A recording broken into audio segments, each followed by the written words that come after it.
Hey guys, welcome to another episode of Amber Unfiltered. Today I'm going to be giving you guys my film critique of Avatar Fire and Ash. But before I do that, don't forget to like, comment, and subscribe. Also, if you want to cash at me at Amber Unfiltered Show, that'd be greatly appreciated. If you hear a little humming in the background, girl, it's my space heater. I'm sorry, y'all. I was going to sit here and really freeze to death for y'all because that's how much I love y'all. But I was like, no, baby, I'm not about to be cold. One thing about me, one of my biggest pet peeves, I mean, I have many, but one of them is being cold. I do not like being cold, baby. Do you see the color of my skin? I'm a melanated girly. I do not do cold. I'm allergic, okay? Like, my ancestors was closer to the equator, so that's me. I love summer. I love heat. Summer is my favorite time of the year. I get a lot of flack for that. Most people are like fall, winter or spring. I'm like, no, I'm a summer girly through and through. I love being hot. I love that tan, that deep like caramel my skin goes to. Oh, but anyway, so you guys, I hope you're doing well. I hope you've been enjoying the new content. I've been trying to like switch it up, but I've also been trying to like do more movie content. I also want to preface this video with, I'm not sure, but I've been thinking about it. I'm probably going to go ghost in January and probably a few months. I think I'm going to take a break. I've been churning out content for a little while and balancing a whole bunch of other stuff in my personal life. As far as like, just like work, marriage, like health, creativity, and going to lots of events. I kind of need a break. So I think one of the things I'm going to take off my plate is just kind of dialing it back with the channel or just like taking a step back. But I do plan to come back. Fair warning, or a heads up, I should say, I will be returning back to school next month. So that's also going to take up a lot of my time. So I don't foresee that I'll have a lot of time to do videos. I might drop some here and there, but I know for a fact that I have been thinking about it for a while. And I'm like, if you're thinking about it, you should probably do it. I've been thinking about taking January off and just kind of dialing back because I have a lot of stuff coming up health-wise and just balancing school. You guys, I also got a new job, so I'm going to be doing a podcast gig out on campus. So I'm really excited about that. So I am leaving the little coffee shop. I loved working there, but I was like, it's time for me to move on. So I have a lot of life changes. Life really is life, and then life is kicking my ass. But I hope you guys are doing well. I hope your holiday season is going well. And also, don't be afraid to set boundaries. Don't be afraid to do what works for you around the holidays, because a lot of us feel pressured by our families and just like societal expectations to do certain things. If you're not feeling it, you're not feeling it. Like, for instance, for me, I'm actually stepping back from Christmas this year. I've already let my mom know. I plan to let my in-laws know. Year after year, I just struggle around the holidays mentally. I think just like the toll of the year itself. I also have some health stuff going on, like I mentioned to you guys. I'm not really comfortable sharing what. I've thought about saying something about it, but I was like, I still need time to sit with it, and it's very personal and it's very sensitive. But yeah, I had been thinking about it for a while, and I was like, I don't really feel festive. I don't really feel up for it. I'm tired of pretending like I'm okay. And like every holiday, I just for some reason struggle so bad because it's like I'm trying to keep it together. It feels like glass, like trying not to break. Like I feel like my smile's like glass, and like if I smile a certain way, like the shard's gonna cut me, or it's just gonna dent or like splinter. I don't know if that made sense, but like I literally feel just like so delicate and fragile. And I was like, I don't really have the energy to do that this year. And I was like, that's okay. And it's okay to put my needs first. And it's okay to let my family know. And I'm the type of person, I try to make every single event. And I burnt myself out doing that for years. Like, I've been with my husband 7 years. So I've been balancing 2 families for 7 years with relatively no break. There's some times where I'll like step back and I'm like, I'm not going to the family function because mentally I'm not there, and I don't like doing stuff when I'm burnt out or not feeling it, because then I have to use more energy to pretend like I'm okay when I'm really not. And I was like, that's just exhausting to me, and I don't want to exhaust myself anymore. I'm already exhausted from the health stuff. I'd rather not wear my mind and my heart out and the rest of my body. So it was a hard choice, but I'm glad I made it, and I feel relieved. So I'm just going to take the day to do some self-care. I was thinking about doing some writing, or maybe watching some movies, or maybe just doing nothing, maybe couch rotting, maybe bed rotting, but I'm just going to take my time. What I'm really appreciative of is being able to take my time. That's something that I deem a luxury or a privilege, and I'm like, I'm so fortunate that I'm self-aware and I can communicate that to other people, but I'm in tune with myself. And I'm intuitive, and I listen to my intuition, and my body is saying, you need rest, stop all the cap, and I was like, I'm not really gonna be splurging on gifts like that either. Like, honestly, to be real with you guys, I only bought my husband a present because I was like, I don't have it to do this year. Like, burning myself out trying to impress people and trying to do for everybody, and no one's asking me to do this. It's the pressure I put on myself. But I also think like media has a big thing, like there's a huge commercialism aspect to the holidays, and it's like, I know holidays are supposed to be about family and being present, but it's just like, it feels a little performative. Maybe not performative, but it just is tiring, and it's like I'm trying to get off that wheel, if that makes sense. So hopefully my rambling, you know, do what works for you. That's basically what I want to say. I've been wanting to do this for years, but I never have had the courage to step out on it and had the courage to put myself first, and finally I'm there. I'm at that place. So here we are. But anyways, I know y'all don't want to hear me ramble. Actually, you do. That's why you're here. But anyways, let me get into the review. Also, I want to preface this video by saying I'm a huge fan of Avatar, like as a franchise as a whole, and it hurts my heart to say this, I did not enjoy this film. I actually walked out of the theater totally disappointed. I walked out of the theater feeling like, what the fuck did I just watch? I walked out of the theater feeling like, bro, did I just watch a repeat of Avatar 2, Way of the Water, or The Way of Water? And I kind of felt like it was like pieces of the second film that maybe didn't make the editing floor, that were like cut or whatever, and they just like scrapped it together and then put some fillers in. That's literally what it felt like. It almost felt like, you know, like if you get like a chicken patty or like a crab cake and they put fillers, that's literally what it felt like watching it. I was so hurt, and I said something to my husband like it was like a few hours, it was like 3 or 4, maybe 5 hours after we had came from the theater. I was in the kitchen and I had just finished cooking dinner. Y'all, I made this bomb ass tomato soup. Okay, not entirely from scratch, but semi from scratch. I found this like easy recipe with like crushed tomatoes. It basically had like, you cut onions into wedges. Then you, what was I gonna say? You put some unsalted butter in the pan. I think it was 4 tablespoons, so like half a block of unsalted butter. And then you throw those in, you put water. What was the other thing? And I think broth, you let that come to a boil, and then, or no. And then I think you add the crushed tomatoes. I did 2 big cans. And then, or I wanna say like this, cause you can't really see. But, what was I gonna say? You do 2 big cans and you just let that joint simmer. That joint was so good. So then once I took it off the pot, I let it simmer for 45 minutes. And then while that was cooking, I made the grilled cheeses with it. I just did wheat bread with like little nuts and seeds on top. And usually I'm fat and I do 2 slices of cheese, but I was good. I told you I've been like trying to do better about my eating. I'm actually working with a dietitian and she be on my ass, like in a good way. Shout out to her. But I was like, okay, what can I do? She basically is teaching me how to swap stuff out and how to moderate. She's not the dietitian that'll be like, don't eat the cookies. She's like, eat it, but just know there's consequences that come with it. I'm like, all right, bet. And she'd be like, if you just want to eat it, do portions. She's also gotten me big onto portion control and not overstuffing myself, but also using like water or other things to fill myself up. So I made that. And then I put it in the blender. That joint was so gorgeous. It was crazy. It looked like marinara sauce on the pot. And then when I put it in the blender, it would have like this reddish orange color. I was like, damn, that's crazy. I was like, did the onions change the texture? I was like, the white with the red maybe made it lighter, but I was like, maybe also because I blended it. That shit was so fire. I'm never buying canned soup ever again. I was like, bro, I know how to make I know how to make tomato soup, and it's not a soup I eat often, but I was just really craving it. I was like, I'm really tapping into my inner old white woman. I was like, it's giving. I told my husband yesterday, I said, I ain't shit for real. I promise y'all, I'm not shit. The way I be roasting white people married to a white man is diabolical. But yesterday I said to him, I said, baby, I said, you know, my first memory of tomato soup was one time I was on the airplane and I swore I saw this older white guy drinking it on an airplane. So I was like, ever since then, it's stuck in my memory that white people eat tomato soup, because I had never really seen black people eat tomato soup. So I said to him, I said, baby, did you grow up eating tomato soup? This man said yes without skipping a beat. And I was like, I never really grew up eating it. So it was so funny that he confirmed that, because I was like, you literally confirmed the suspicion in my mind.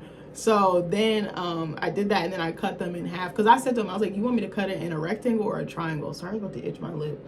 And he was like, do rectangle. So I like yelled it from the other side of the house, and he was like, just do rectangle. So I was like, okay. But I remember, anyway, that shit was so fire. And I also made this dark chocolate bark. Bruh, my dietitian recommended it. It had medjool dates, which are different from regular dates. Medjool dates are like more sweet. They're more like caramelly. They're more like a big raisin, but like more flavor. Like, I don't know, like more sweet, I would say. So I like cut those. I got some pitted ones. I cut those in half, took out the pits, took out some of the white fleshy part. And then I put them on a baking sheet. I mashed them with a potato masher. And then I melted some chocolate. I melted some refined coconut oil. It says refined doesn't have that coconutty taste. If you do unrefined, it has super coconutty like aftertaste. And I was like, I don't fuck with coconut like that. I was like, I can do the oil. That's one thing. But like actual flakes and things like that, I was like, I can't do that shit. Unless it's like really buried in there and I don't taste it. So then I did that. I melted it, and then I had like these dark chocolate chips. It was Ghirardelli, or like baking chips. It was Ghirardelli brand, and I melted those in. But that was taking too long, so then I just started melting it in the microwave. Just with chocolate, you can burn it. So I did like 30 seconds, take it out, 30 seconds, take it out, and like kind of mix it as I was going. And then I poured it over the dates, the mashed dates. And then I think I put peanut butter, which was kind of hard because the chocolate was hot, so it was like liquidy, like wet. So I like tried to put it on there with a little, like, you know, the smearing spatulas that you use for like cakes, like frosting, but shit, bitch, that didn't work. So I was like, okay. So I like used my finger, or like used a spoon. I like held it and like tried to smooth it out. It was like really sloppy. This is a really sloppy dish. That was my only complaint. And I was like, damn, this is taking kind of long for a fucking bark. So I did that, and then I had chopped up some pistachios earlier and I sprinkled them on top. And then I did a little bit more because it wasn't enough. It's kind of up to your preference, because the recipe was like 2 cups, and I was like, yeah, but baby, I like texture, I like flavor, I like crunch. So I was like, I'm gonna add more. And then I put some sea salt. That shit was so fire. It's so decadent. It actually looks like little brownies when we cut it up. We used a pizza cutter to cut it up because it was so thick that we couldn't. I usually will break bark because I've made some before with just like dark chocolate and like walnuts, and that's actually pretty good. Dark chocolate is fire. It also tastes like fruit, but anyway, it has a fruity aftertaste. So I made that. Man, we was in there like pigs in slop, and we watched There Will Be Blood with Daniel Day-Lewis. That shit was so fire. But anyways, long and story short, I was in the kitchen after I had finished cooking, and I said to my husband, I was like, bro, what did I say to him? I said, usually when we like a movie, when we come from a theater, we be talking about it for a long time. If we really like the movie, we're talking about it. From the drive from the theater is like 15 minutes from our house, and then we'll be talking about it in the house. We were done talking about it probably like halfway home, like 7 minutes, 8 minutes, maybe 10 minutes. That was it. And I was like, I can tell I didn't really like this movie because I didn't have much to say. And if you know me, bitch, I'm a talker. Duh, that's why I have this channel. But I was like, oh my God, like I did not enjoy it. And it hurts my heart to say that because it was not giving. I was like, what is this? I was actually getting bored. I was like, when is this going to be over? I was like, it's long and drawn out. I was like, the last 30, 45 minutes, we could have wrapped that up with a bow, baby. Like, come on now. Like, I wasn't engaged enough. The only character I really cared about was Neytiri and maybe Varang. Una Chaplin's performance was incredible. Like, she ate. I'm sorry, she ate down. She actually, to me, outacted Zoe Saldana. And this is Zoe Saldana's movie, girl. Like, how you gonna let a new actress come blow you out the water? Like, period. Sorry. And I'm a huge Zoe Saldana fan. So anyway, let's get into the critique. This is gonna be a long ass video. There's gonna be spoilers. So if you haven't seen it, pause it and come back. Or if you're not planning on watching it, watch it. Pop your shit in the comments, okay? So, Avatar Fire and Ash, we're going to talk about the premise, we're going to talk about the runtime, the cast, and then we're going to get into the critique. Why is this the most basic premise? Okay, maybe because it's out. Why are they showing, you know what, they're so shady, showing graphs of the movie's earnings. I heard it got 88 mil opening weekend, which I don't think is bad, but compared to the last one, I think, actually, I don't know how much it opened with the last time it came out. The last one came out in 2022 around this time of the year. All right, so it just says, for the synopsis, the conflict on Pandora escalates as Jake and Neytiri's family encounter a new aggressive Na'vi tribe. It was released on December 19th, 2025, which was this past Friday. It's directed by James Cameron, who we all know and love, of Titanic fame, of Avatar fame. He's made plenty of other movies. The runtime is 3 hours and 17 minutes. Now, I did not know this. The budget was $400 million. Please go support filmmakers, because making movies is so expensive. Go support actors, go support the crews, go support the production team, go support hair, makeup, all that design. Everybody deserves to get paid. The story was written by James Cameron, Amanda Silver, Josh Friedman, Shane Salerno, and Rick Jaffa, I think is his name. Let's see. Let's go through the cast real quick. Also, something else I want to say, because I feel like I might forget. I feel like this was just a continuation of part 2. Like, it literally picked off right where 2 left off, and I didn't like that because I liked in between 1 and 2 there was a little bit of gap. You see them grow, you see them have a family, you see that they have more stakes, higher stakes, and they have more to lose. Like, I didn't feel like they had much to lose in this one. I don't know if that makes sense, but it literally just felt like, okay, we're just picking exactly where, and I was like, is this the same week, the same day that they lost Natam and they're grieving him? Like, I was like, I wish there was a little bit of a gap so we could see how that grief really ripped that family apart, or either brought them together, or a little mixture of both. I don't know. It just was not giving. I'm sorry. All right, so let's get into the cast. We all know Zoe Saldana. She plays Neytiri. Neytiri is my favorite character. I actually thought about using that as a middle name for my daughter. Shout out to Neytiri. Neytiri's always been my favorite. That character has always resonated with me. Sam Worthington plays Jake Sully. Another point I want to make, I didn't feel like Jake Sully grew in this movie. He pretty much stayed the same to me. Like, he slightly changed, but I remember asking my husband, I was like, did Jake change? I was like, did any of the characters change? And we were like, no. I was like, the only one that I can tangibly see change was probably Neytiri because of that loss. But I was like, everyone else, to me, really didn't change, like slightly, but it wasn't enough to make me go, oh my God, I'm rooting for them. I want to know what happens to them. I was really scared for the kids because I was like, man, they're always in fucking danger. I was like, why they don't listen? It was funny. There was this black family next to me. I was so weak. It was the mom and the wife. She was sitting next to me to the right of me. I was so dead because she was literally having a full-blown conversation with her family. And then I started chiming in and talking to her during the movie. And Nick was like, y'all was having a whole kiki. I was like, yes, we were. But she had me weak because when the kids would keep finding themselves in danger, she'd be like, Loak, because Loak was reckless with his gun. She would be like, he's a terrible shot. And I remember I turned to her, I was like, yes, he is. And I just kept right on watching the movie. It was so funny.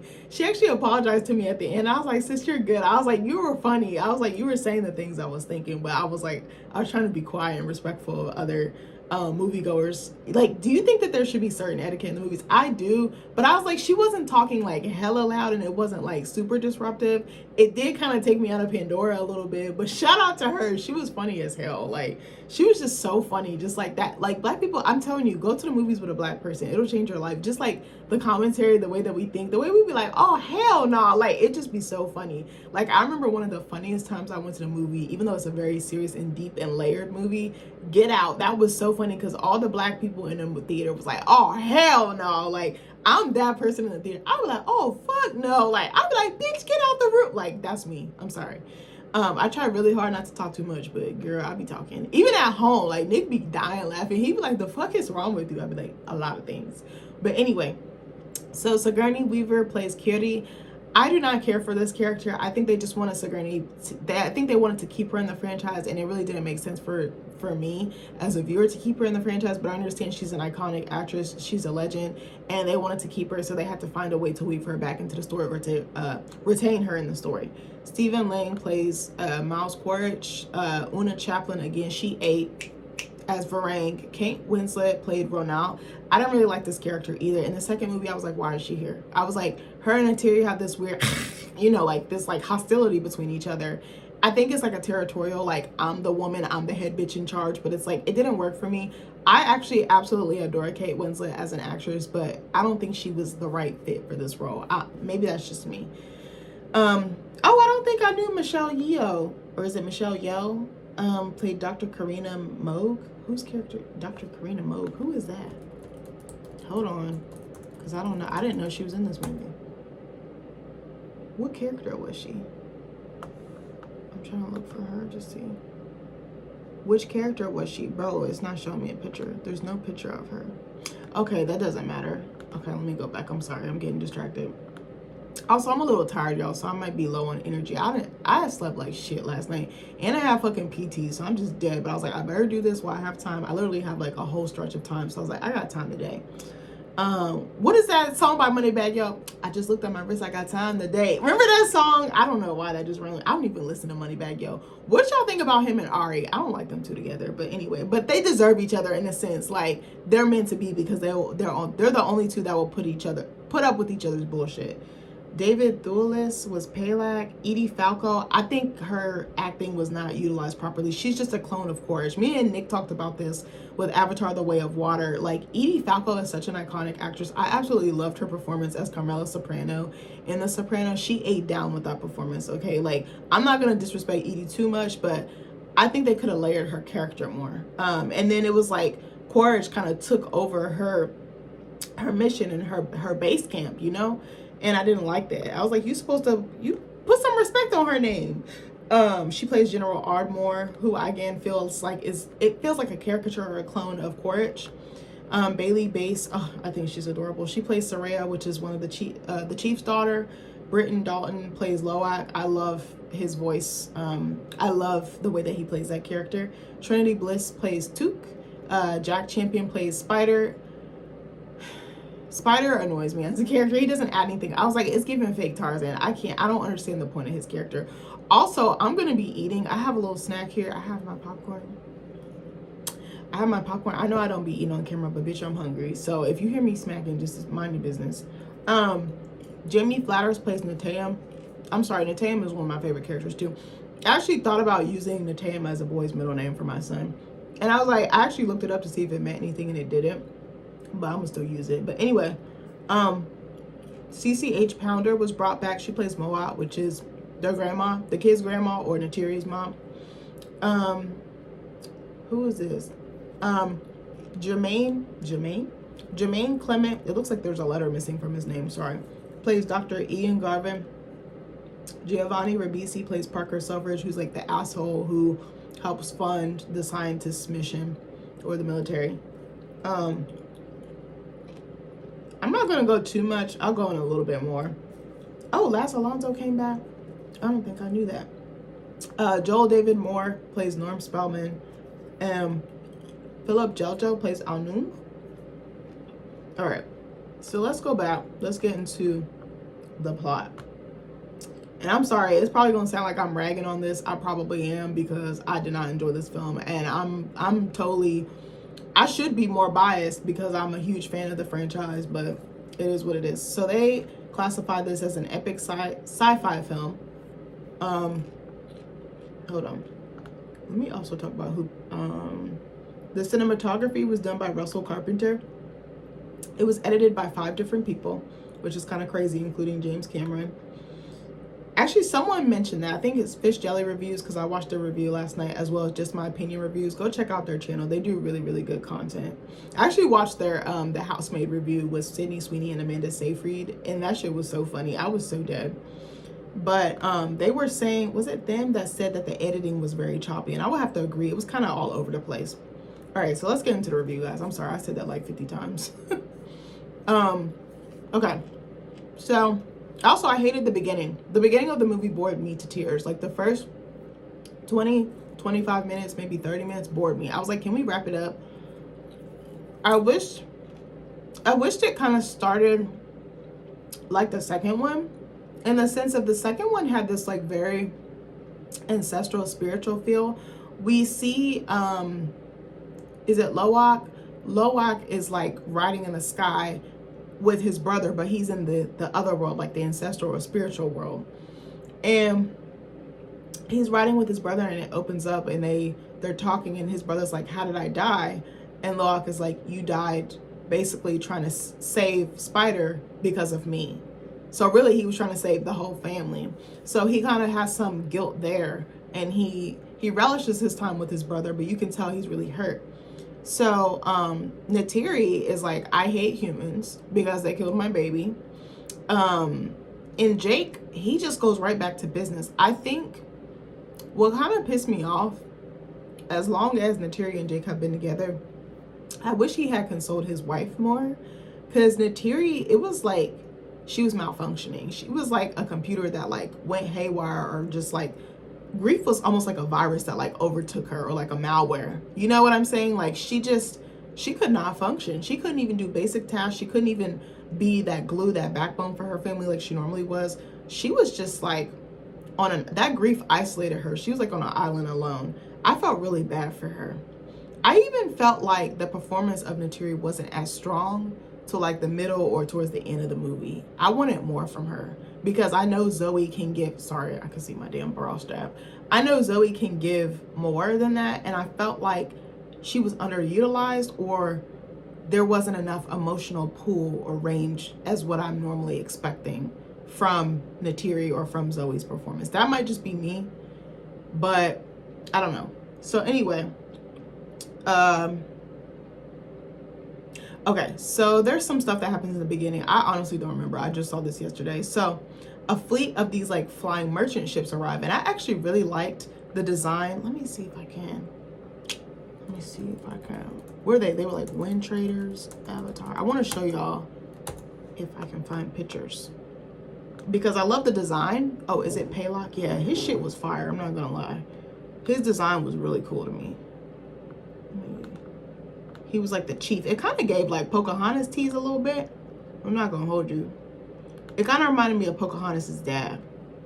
Like, I loved his coat, or like his I don't know how to explain it. Hold on, it's not letting me zoom in. All right, here, I'm gonna show y'all. I loved his design, like the hair, the jewelry. Like, you could tell he was like of royalty. I don't know how to explain it. There was just I was like, I would have loved to know more about that character and see more of him. Like, he is interesting.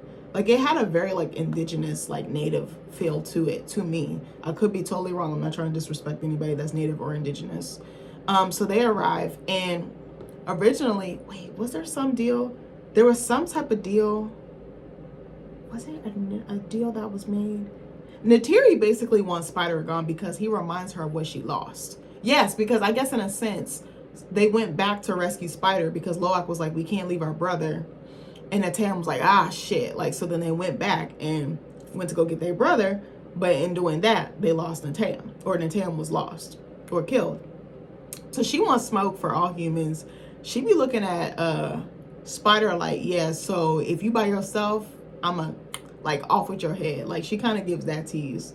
And so what was I gonna say? So Neytiri's like, he's gotta go. I feel like there was some type of deal made between them two, and then she walked it back, or they kind of had some exchange or whatever. So anyway, I'm sorry, I can't think straight. So finally they come to some type of compromise. So Jake gathers all the kids in like their little hut, because they're still with the Metkayina, the water tribe. And he's like, kids, we're gonna send Spider back to live with the humans. That's what it was. Okay. So Spider has an issue with his breathing mask. So there's an incident where their whole family's sleeping and his oxygen drops, and they struggle to find his extra mask, like his next mask. And I think there was another scene where that happened, where he almost ran out. He was like out with the kids or something, and it happened again. So it's like 2 or 3 times this happened, and they're freaking out. And what's interesting, this scene was so painful, but I understood where she was coming from. As everyone else, the whole family is scrambling to find this mask because it's not in the normal spot it's supposed to be in. She's standing off to the side like, yeah, so if he die, I'm cool. Like, she is like, I'm over it. I think she doesn't view him as a child. She doesn't view him as family. And I don't think she ever has, which was also weird to me, because I was like, you married a human. Like, granted, Jake isn't human anymore, but he has human in him. He has human DNA merged with Na'vi DNA. So I was like, do you hate your husband? Do you hate your man? You don't hate him, but you hate this baby, this child that, okay, he's kind of clinging on for dear life, but he ain't doing nothing wrong. He's entertaining your kids. He's out there in the trenches with your kids. If anything, I would be grateful someone's putting their neck on the line to take care of my babies. But that's just me. Then I'm like, your kids are half human and half Na'vi. They're technically mixed. So I was like, girl, what? I was like, I didn't understand that from the second movie, and I didn't understand that here. I think that was a little bit of a reach. But anyway, I think I heard an interview or saw a headline or a clip of Zoe saying that basically Neytiri's racist. And I was like, I don't think I would be advertising that or broadcasting that. That's just me. I would just be like, she has some type of bias. She has a hard-on for humans because they took her child. But the way that Neytiri's just kind of like standing by, like, yeah, okay, if it's up, then it's stuck. Like, she kind of gave that, like, I thought that was interesting. So anyway, they make a compromise, and they're like, Spider is going to go back and live with the humans in their lab up in like the Hallelujah Mountains, or wherever her family is. I think that's where they're at. Because remember, they had to flee in the second movie because it was too dangerous, because Quaritch was like burning down. He was burning shit. He was shutting shit down, basically, trying to find Jake. So they're like, the kids are pissed. They all like respond poorly. They're just like mad. They're like, like, you know, just mad at their, you know, showing their fangs, whatever the case may be. So finally, Jake is like, all right. Come bring it in. Come huddle up. And he's like, all right, we're going to make this a family vacay. And as soon as he said that, I was like, you know damn well that's not going to go how you think it's going to go. Like, are you stupid? You have a literal target on your back. You have targets on all the backs of your entire family. And you think it's a good idea to be traveling in the goddamn sky where they're looking for your ass. The sky people are looking for you. Are you fucking stupid? Actually, you know what I just thought about? Do y'all remember that show? I talked about, dang, I need to watch this again. Do y'all remember that show, The 100? Remember Sky Crew? They had different names for the different like tribes or clans. That kind of what this reminds me of now that I think about it. I need to watch that show again. My husband, I don't think has ever seen it. Maybe I should watch it with him because I need a new show to watch. Maybe I should start watching that on Christmas. That's probably a dark thing to watch on Christmas, but that show is so hard. So anyway, I stopped watching it, I think a couple seasons in, but I need to go back because Clark started to piss me off real bad. Clark kind of give Neytiri tease. No, Octavia. Octavia gives Neytiri tease. Now I think about it, and Octavia was my girl. Her and Lincoln, I was like, hello, can I watch the tape? Can I watch the footage? But anyway, so they're like, okay, we're going to go drop Spider off. We're going to see our peoples, and then we going to bounce. So they're in the sky. And I also love like the hot air balloon-esque things. And like, they had like these beautiful creatures that were like pulling the Wind Traders, like basically hot air balloon. That was really cool. And we got to kind of see like some of the tribe, like the inner workings of the tribe and just like how they interact. Let me see. Do they have, I want to show y'all. God damn it. Hold on. I want to show y'all some of the, I mean, was this them? Or was this the other tribe? I think that was the Wind Traders. Hold on. I'm trying to see if I can find some pictures for y'all. Damn. It's kind of hard finding them. But I'll at least show you like the little ship, like the little floating. Let me see if I can get y'all a better picture. Oh my gosh, I just saw it. Okay, it's kind of blurry. Oh man. Hold on. This is killing me. All right, let me just go with the first one. It was very colorful. Like you can't really tell, but I'm gonna show y'all. I really liked it. And it was like actually a creature kind of like piloting it. But anyway, so they're kind of showing like how they get down. And it kind of gave like almost like, dang, like indigenous tribes like trading with other, but they were trading like in between indigenous tribes. I was gonna say inter-indigenously, but I was like, I don't think that's a word, but I just made that up.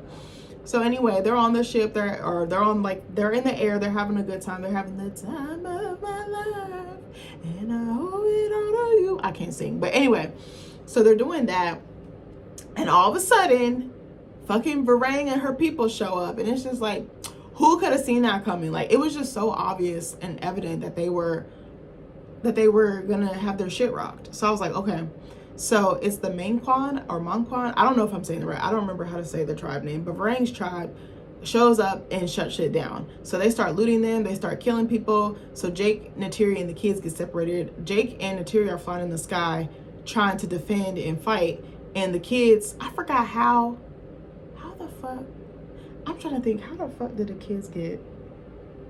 I think Loak was trying to help fight and defend, and he fell off his ikran, if I'm not mistaken. Or what is the little thing that they have in the water community? I don't remember. It's like the equivalent of an ikran, I think, or it was an ikran.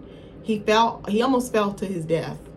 And then the other kids, how did they get? See, I don't remember, bro. This is so bad. I feel like this is a horrible review. I'm sorry, guys. I'm off my game. I probably should have recorded this tomorrow, but I was trying to make use of my time. So anyway, long story short, Jake and Neytiri are fucking shit up. Their clan is fucking shit up. But then I think the hot air balloon, like the structure of the wind, yeah, like the hot air balloon, it like catches on fire from the fire people or the ash people. And then see, it's skipping around, bro. So okay, so then Neytiri gets hurt. And she like gets shot. I think she gets shot by Varang. They have like a little altercation. They're like at each other's throats. And even their ikarans are kind of going at each other's throats. Like you can tell it's just like it's on site with these two. So then Neytiri, some shit happens. I can't even say some shit. Shit happens and Neytiri falls, literally. She like gets shot in her like here. But it goes through, the arrow goes here and it goes through her back. So she's fucked. So she like falls into the fucking forest. Her Ikran falls. It literally was like Icarus, or like she's just descending, like falling from grace. Like the strong warrior that we knew, the fierce fighter, the fierce mother, the fierce woman, the fierce wife, she's gone. Like she's like a shell of herself, literally. And then the kids, what happened to them? They fell too, I think. They fell in the back in the woods or the jungle or whatever. And then what happens? What happens after that? God damn, I feel so dumb. I can't remember. So they basically are like, oh my God, we're screwed. We don't have, oh, they also don't have comms. And Jake kept telling Loak, he was like, don't fucking leave your comms, because he kept leaving them. And there's like this weird tension even before all this happens. I think there's a scene where they're like on the like hot air balloon with the Wind Traders, And he's like, Dad, I want to fight. I want to be with you. I want to shoot. I want to be your second in command. And he's like, you can't do shit right. And then he's like, where's your comms? And he's like, you literally can't even follow basic orders. You can't follow basic steps. So why would I trust you to have my back in the line of fire? And I was like, God damn. But you know, I feel like that was more targeted to him losing the brother, Nateum. I think it was just his grief coming out in a really fucked up way. They have a tense relationship too, and it's not the same. So, what was I going to say? So the kids are separated. They're down in the jungle, and also the fire or the ash people come down and they're wreaking havoc on the survivors of the attack. So they're like killing the rest of them. The kids are seeing this, they're watching, and Spider needs another goddamn mask because his oxygen is running out. So they're like, oh my God, we're not equipped. Like, all they have is one gun. The other kids are with them. Took, Kiri, Spider, and Loak are all together. Loak's the only one that's loaded. And I was like kind of shocked that Spider wasn't. My husband actually brought up a good point. He was like, if these kids are supposed to be, you know, their parents are like the fiercest warriors, why they don't have more combat skills? Why they don't have more like survival skills? And I was like, that's actually a great question, because Neytiri and Jake are both great together, but they're also great individually. Like, they didn't teach their kids this, and I was like, are they trying to keep them as kids? Because that's like an oversight to me as well. Because I'm like, at least the two oldest, if not all three of them, Kiri, Kiri, Spider, and Loak should have some type of know-how. They don't even know how to fight. The girls don't. They're like completely defenseless. It's like they depend on their brothers. The girls kind of wiggle out of situations like through being like not sleuths, but like sleek. They're kind of like panthers. Like, they kind of like navigate and they like worm their way out of stuff. But they don't know how to fight. They don't know how to, like, Kitty is lucky that she's gifted in the way that she is, because that tends to save her. But she doesn't know how to shoot a gun. She doesn't know how to shoot a bow. And I would think her being the oldest girl, she would know how to shoot because of Neytiri. Like, that's weird to me. I know she's more of she's more of a lover girl. She's not really a fighter. She'll fight for love, but I think that's about it. You know what I'm saying? Hold on. So anyway, this video about to be long. I don't know. So what was I going to say? So the kids actually, I think, are spotted by Varang and her crew. So they're hauling ass. They're being chased. And I'm like, this is crazy to me that grown-ass adults are chasing kids like this. Like, Varang, she has blood in her eyes. She has bloodlust. I think Quaritch pointed that out. And I was like, Actually, another movie I watched said that. It was like, you have bloodlust in your eyes. Or maybe it was that one. I'm sorry. I'm getting it mixed up. So they're being chased. And I'm like, they're so screwed. Like, it felt redundant because this happened in the first movie. Or the second movie, excuse me. Remember when Quaritch got into his new Avatar or Na'vi body, and then his crew was reincarnated in these bodies, but they were still basically jarheads, or basically guns, you know, not guns, but what's it called when someone's trigger happy? I guess jarhead. Remember when they were looking for Jake and Neytiri and just like their whole camp and like their whole shit, their whole setup, and then they hunted the kids down because the kids were playing around in the forest looking at, you know, old relics and old artifacts of when Neytiri and Jake killed Quaritch in his human form. Then the kids were being chased by, and they were also apprehended. It felt repetitive. I was like, I wish they would have done something a little bit fresh, a little bit different. Like, I would have loved to see Loak step to the plate or step up and possibly try to shoot to kill Varang or some of her peoples. Like, in that moment, he had the gun up and he had it aimed, and then he just like didn't. He bowed out because I think he was still hurting and he was trying to think of the logical. You know what it was? He froze. He froze because the last time he did that, it cost him. Because remember, he was so trigger happy in the second movie. He was not thinking. He was very reckless. And I think that's what makes him a bad soldier, a bad warrior. If he knew how to control it and how to be logical and not let his emotions or let his recklessness consume him, he would have been straight. Actually, now that I think about it, I think it was kind of foreshadowing in the second movie. He keeps pushing that boundary. He keeps pushing that envelope. And it finally cost him. It cost him his brother, his best friend. Like, the leader of his sibling group, you know what I'm saying? So I guess I see why he hesitated. Remember, I told y'all in my Paradise video that I did, when Billy's character used to say, never hesitate. And in that moment, Loak did not need to hesitate, but he knew I think he weighed the pros and the cons in that situation. And he was like, if I shoot, I'm probably going to lose the rest of my family. And I was like, damn, that's tough. I don't know what I would do in that situation. But anyway, so the kids run, they like jump into the river, they find like some respite, they find some relief, and then fucking Spider's mask is like ding ding ding, like, bro, you're about to die. So then they're like rushing back. They're like, Kitty and Loak are like, on one side they have one plan in motion, or one plan that they want to put in motion, and then Took and Spider, more so Spider, is like, no, I think this is a horrible idea. So Kitty and Loak are like, let's just circle back and we can go back to where because I think the ship or whatever crashed, but it had the extra mask or the extra pack on there, oxygen pack. So they're like, let's just circle around, we can outrun these guys, we can like do it the long way. Bro, Spider's like, no, I don't want to do that, but he's literally losing oxygen. He likes, they're walking back, they're running back, and he's just like seizing up, and then he just falls. And Kitty like does that little channeling shit that she does with the earth. I consider that grounding. I don't know if y'all know what grounding is. I'm about to tell y'all. I've done grounding before. Actually, I think it is very healing. Hold on. I'm about to look it up.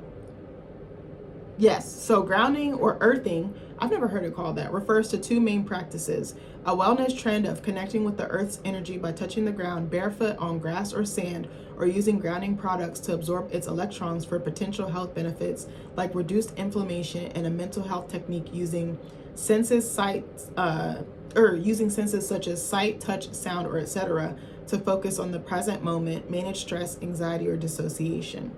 It says, while both use the word grounding, earthing focuses on electrical connection to the earth, whereas mental grounding is about anchoring your awareness in reality. I love it. I used to do it all the time. I need to get back into it. Obviously, it's too cold to do that now, but it really does help. It literally feels like you kind of become one with the Mother Earth. It's very healing. I don't know if y'all believe in that. I'm not trying to force my beliefs on y'all.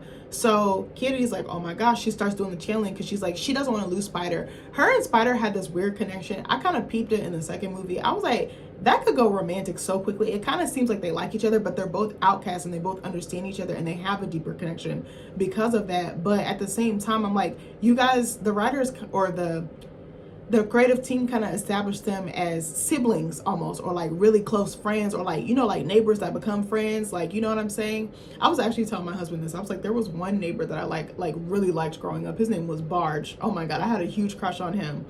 And we had like that brother and sister like back and forth banter, kind of like Kitty and God damn it, Spider. I was gonna say Took, but anyway. But it never went anywhere. I think like we would always flirt, but I never like took it anywhere. I knew he liked other people, so I was just like, okay. So he was like older than me. I think he was like a year or two older than me, but we like had lived in the same neighborhood for like at least 5 years or something like that, like middle school to high school. So I was like, oh, I kind of understand that dynamic, and it made me think of that. And shout out to him. I hope he's doing well.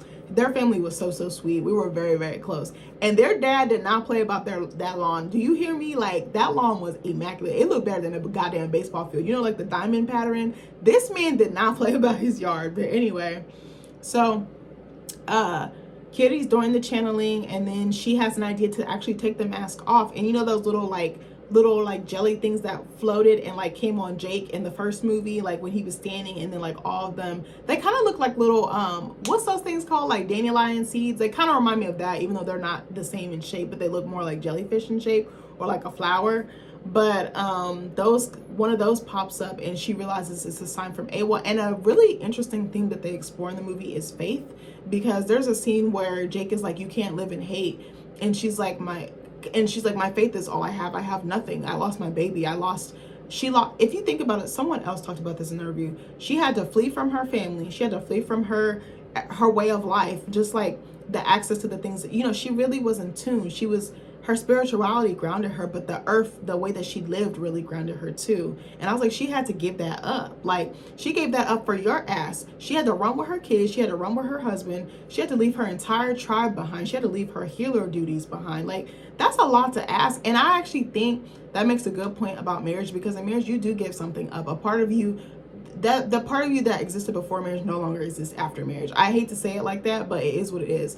It's almost like a piece of you is like shed, almost like a snake skin. Not to call yourself a snake or me a snake, but like a new you comes out of it, because now you're tied to someone for life. You know how she said we are mated for life in the first movie? That's kind of like what happens. And because of that mating, you change to adapt to that other person, to adapt to their needs, to adapt into loving them. Like, it's a really deep spiritual, but also a physical and emotional change. And I think people don't touch on that much.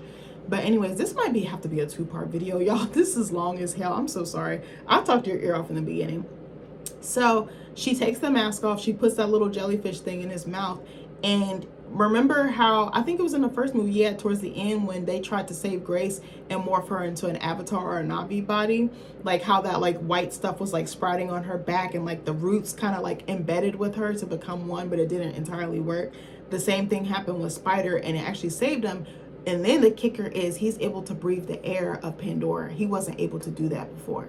So he's like an anomaly now. But I was like, he's also adapted to that way of life for a long time. So it kind of makes sense. But I actually thought that was really cool. And I was like, what does this mean for other humans? Are they going to be able to do the same thing? But I was like, knowing the military, knowing the government, they're going to weaponize it for their own benefit. And then it's going to turn out into an all-out bloodshed. But anyway, I actually really appreciated that part of the movie.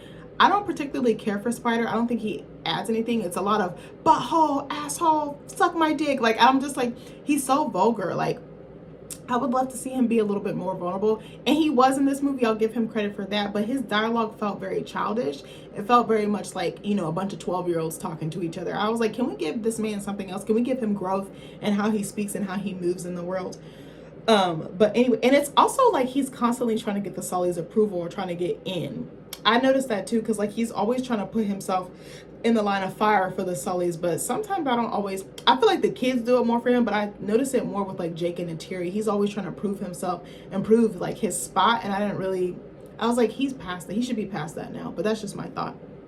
So anyway, let's keep it moving. So eventually, I think that eventually the kids they have a beautiful little moment, and like Spider's fucking yelling into the jungle, and I'm like, can you shut the fuck up? Like, you're just gonna attract the enemy to you, like flies or would be attracted to honey. I was like, can you chill? Even Loak is like, chill, bro. Like, I was like, okay. So then I think the kids do run into the Ash fighters or the Ash people, and then at the same time, Quaritch, Jake, and what was his name? Quaritch's like right-hand man. What was his name? I could see his face. That, you know, piloted into like a Na'vi body, like his like right hand second in command or whatever. They all land, and they're like scrambling trying to find the kids, because they're like, if the Ash people are here, the kids are fucking screwed. And then Jake sees Spider's mask, and he's like, I gotta get to my boy. So at the same time, it's interesting because we start to see Quaritch change. He's like, Jake is like, let me go find the kids at least, and then you can take me in. But what's interesting is he still handcuffs Jake, but then it's like they start to work together instead of working against each other. You know what I'm saying? Like, it was kind of interesting to see that. And even the second in command of Quaritch was like, bro, what are you doing? He's like, this is going to be bad. So anyways, he wasn't trusting of Jake. He's like, I just want to tag him and bag him. That's kind of how his second in command was. But Quaritch was like, no, we need to find the boy. Because Quaritch has an emotional attachment or a sentimental value to Spider. That's why he's willing to do it. And I think it's interesting how they talk about the things that parents will do, the stakes and the lengths that they'll go to for their babies. Even though he's in a Na'vi body, he still has that human connection to Spider, which I found interesting. So Quaritch and Jake are like pressed for time. They're like, we got to hurry the fuck up because we need to find the kids before the Ash people do. And then, so the Ash people have the kids surrounded, and Varang is like, hey, so can you teach me? She's like, make thunder. I love the language. It almost reminded me of Neytiri in like the first movie, like, you know, how she's learning Jake's way, but Jake's also learning her way. But like, almost, it kind of gave like colonizer, like indigenous or native teas also to me. Like, I'm showing you how to use something, but then you're going to turn around and weaponize it and use it against me. I thought that was really interesting. So she's like, make thunder. She's asking Loak to teach her how to use the gun. And he's like, I refuse. He's like, there's no more ammo. There's no more magazines. And she's like, okay, well, I'm going to kill your little baby sister. And he's like, all right. Chill out. Like time out. Like, all right, come back over here, Varang. I know you a little crazy. I didn't know you was that crazy. So then, Jake is like, let me go fuck up Varang's like sentries or guards that are like kind of on the outer edge, not in the middle of the forest with the kids. So Jake fucks them up real quick. He's got like an axe or some shit. He fucks them up. And Jake is like, let me off the handcuffs so I can go fuck some shit up and go get my kids safely. and then Quaritch arrives, and they kind of almost ambush him, and then Varang regains power. She's a very powerful entity to me. I think she was the best character in the movie besides Neytiri. I think she was actually a better character than Neytiri in this movie. So then Quaritch shows Varang how to use the gun, and they basically have target practice right there in the middle of the goddamn woods, in the middle of the jungle. And you could see how, like, she's getting turned on by this. And I was like, Quaritch done met his motherfucking match. So they have this exchange, and I'm like, is they hunching or is they hunching? Like, as Jessie Woo would say, I was like, it's giving sexual healing. I was like, okay, I was not expecting that plot twist. So all the kids are like shackled up or like being guarded. They're like handcuffed, maybe not shackled up. Maybe I shouldn't say that. They're like basically trapped. So then Kiri starts to do the channeling again, even though she has to be careful because they say if you keep channeling, you're gonna die, bitch. And she keeps playing with fire. I'm like, girl, you can't be playing God like that. You can't be playing with the universe like that. So she gets the flowers to help her, and they like shoot these like darts into the Ash fighters, and Jake and his family, they just book it. And so finally, let me go back. So then Neytiri's Ikran, in the meantime, like gets her back up, helps her back up, and then takes her back to, I think is it the Hallelujah Mountains is where they're at, like Norm and all them and her mom and everything like that. And they have to immediately do surgery because her shoulder is shot to hell in a handbasket, no pun intended. And then so they get her patched up, and as soon as she comes to, she's like, my kids. And why did I sound like Amara La Negra? I'm sorry, there's a reviewer I watch, Voodoo Doll TV, and she'd be like, my kids. I was like, oh my God, I really just sounded like her. I'm sorry. She be mocking the fuck out of Amara. She calls her Amara La Dummy. I'm like, she is so stupid. Like, I'd be crying laughing because she sounds just like her. So Neytiri's mom was like, girl, you gotta calm down, you gotta heal, you can't go rescue your baby. But she's like, no, I'm with the shit. It's like, I'm gonna die for mine. And I was like, that's the type of mom I'm trying to be. Like, I'm being on that type of time, like not killing nobody necessarily, but I'll kill for mine in the sense of like, you gotta see me to get to them, okay? You gonna have to see about me. Like, I know I'm gonna be a good mom, okay? So then I think, so then the kids run away. They're like, the Varang and her crew are like flying in the sky looking for them, and they're kind of hiding out. They've been sleeping, and it's interesting because Quaritch and Jake have this interesting exchange while the kids are like about to sleep and like kind of passed out from the day, and they're like kind of giving each other like the side eye, like, all right, you go to sleep first, and he's like, no, you go to sleep first. Like, Quaritch is like, this doesn't settle anything. I'm just helping you for the time being, but don't expect this twice in one day. Like, he's kind of on that type of time. So then we see some Na'vi fly in the next morning, and they're scared because they're like, oh my God, Varang's back. We're screwed. We don't have weapons. We don't have our crew or our fighters or our warriors. But they realize it's like Norm and all those guys. So then they grab the kids. They grab Jake. They grab Quaritch. Or actually, no, did they grab Quaritch? No, I'm lying. I think Spider stays with... No. I'm lying. No, they do. Does Quaritch go with them, though? No. Sorry, I'm getting stuck because I can't exactly remember. So Norm and Max, if you remember the two scientists from the first movie, they start examining Spider because they're like, how the fuck are you breathing? Even, I think, was it Norm or was it Max? He was like, how are you breathing right now? Like, how are you not dead?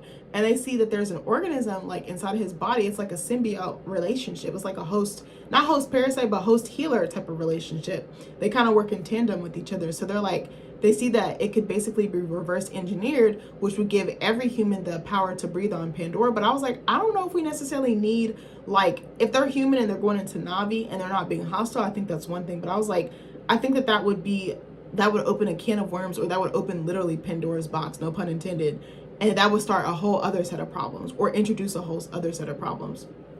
So he, what was I going to say? So basically, he also developed one of those little tail things. I think it was a Kuda, that allows him to connect with all of the wildlife, all of the flora and fauna, basically the foliage in Pandora, like all the wildlife, like the Na'vi. He's basically becoming one of him. And I think in the beginning, I kind of suspected that when they introduced the oxygen mask issue. I was like, he's either going to become full Na'vi or part Na'vi. Like, I kind of could just feel it.